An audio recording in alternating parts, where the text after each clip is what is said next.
If you just picked up a Sony mirrorless camera, you probably realized pretty quickly that the glass is just as important as the sensor. I've spent the last few months dragging these 5 lenses through everything from weddings to street shoots. I bought them with my own cash to see which ones actually belong in your bag and which ones are just hype. Product number 1. Sony FE 50mm f1.8 standard lens. When I first pulled this nifty 50 out of the box, I was honestly surprised by how light it is. It's almost entirely plastic, which makes it feel a bit like a toy compared to the heavy-duty G Master glass. But on a long day of shooting, my Nick definitely thanked me.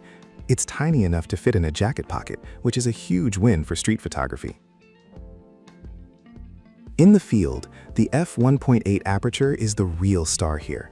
I took some portraits at dusk, and the way it melts the background into that smooth, creamy bokeh is impressive for a lens this cheap. It uses a 7-blade circular aperture, so the light balls in the background look nice and round, not like jagged hexagons. I did notice the autofocus can be a little noisy and isn't the fastest in the world. You'll hear it hunting a bit in quiet rooms, but for the price, the sharpness is solid. The aspherical element actually does a decent job keeping things clear toward the edges, though you might see a little bit of fringing if you're shooting wide open in harsh light. I'd say if you're a beginner or just want a lightweight prime that won't break the bank, this is a total no-brainer. It gives you that professional blurry background look for a fraction of the cost of the pro lenses. Since it's so small, it's also great for a backup lens. Let's look at something with a bit more reach. Product number 2. Tamron 70-300 f4.5 to 6.3 DII3 RXD.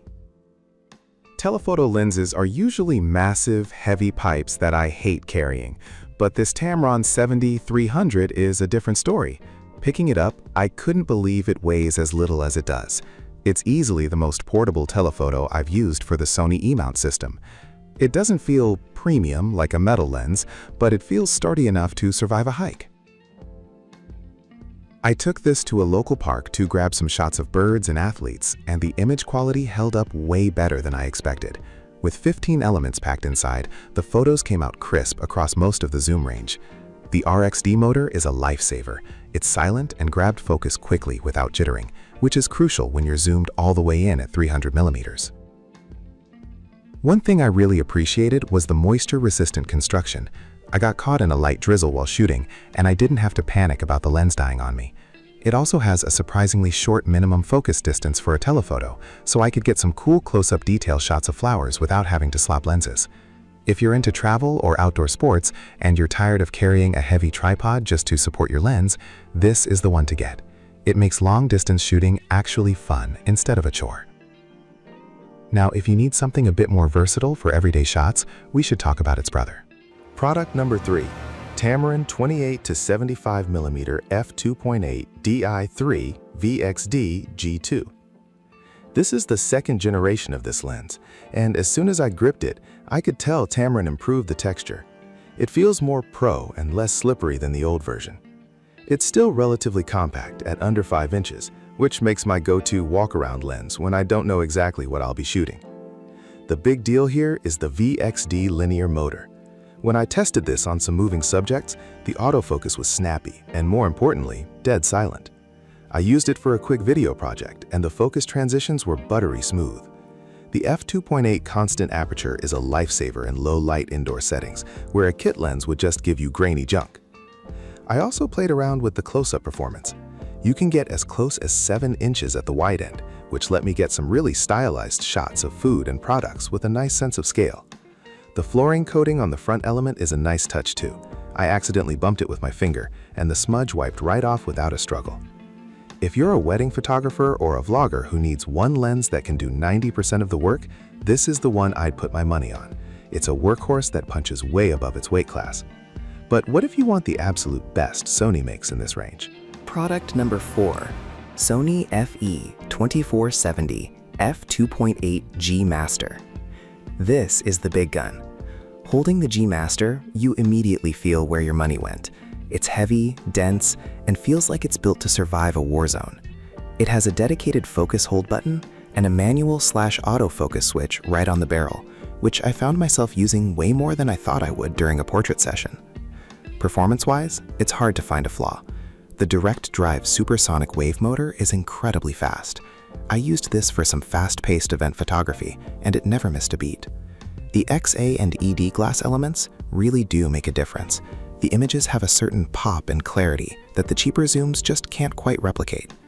Even when shooting directly into the sun, the nano AR coating kept the ghostwing and flare to a minimum. The bokeh from the 9-blade aperture is arguably the best in its class. It's super smooth and looks very natural. One thing to keep in mind is that it doesn't have built-in image stabilization, so you're relying on your camera's sensor shift, but that's standard for these types of lenses. This is a professional tool, plain and simple. If you're doing paid work and need absolute reliability and the sharpest glass possible, this is the investment to make.